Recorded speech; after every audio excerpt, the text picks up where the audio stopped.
যে ভারত একসময় ভেবেছিল বাংলাদেশের মানুষকে চিকিৎসা দিয়ে ভিসা দিয়ে নিজেদের হাসপাতালের দাসে পরিণত করবে, আজ সেই ভারতের হাসপাতালগুলো রোগী না পেয়ে বন্ধ হয়ে যাচ্ছে।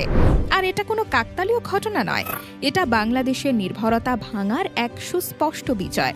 ভারতের ওপর নির্ভর করে মাথা নত করে চলার দিন শেষ।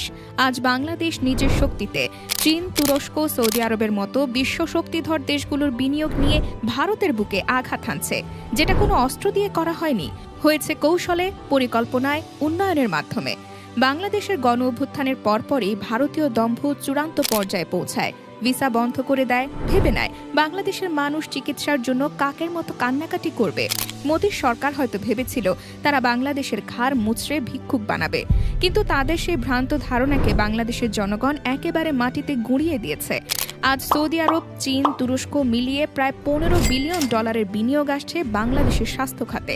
নির্মিত হচ্ছে 1 লাখ শয্যার বিশ্বমানের হাসপাতাল, যেখানে থাকবে আধুনিক যন্ত্রপাতি, আন্তর্জাতিক মানের চিকিৎসক, উন্নত সেবা। আর এর মাধ্যমে ভারতীয় চিকিৎসা সাম্রাজ্যের ওপর নামছে এক নিঃশেষ ধ্বংসের ছায়া। এই বিনিয়োগের সবচেয়ে বড় অংশ নিচ্ছে চীন। প্রায় 60,000 শয্যার বিশাল হাসপাতাল গড়ে তুলবে তারা, আর বাকিটা করবে সৌদি আরব ও তুরস্ক। ঢাকা সহ বিভাগীয় শহরগুলোতে গড়ে উঠবে এই হাসপাতাল।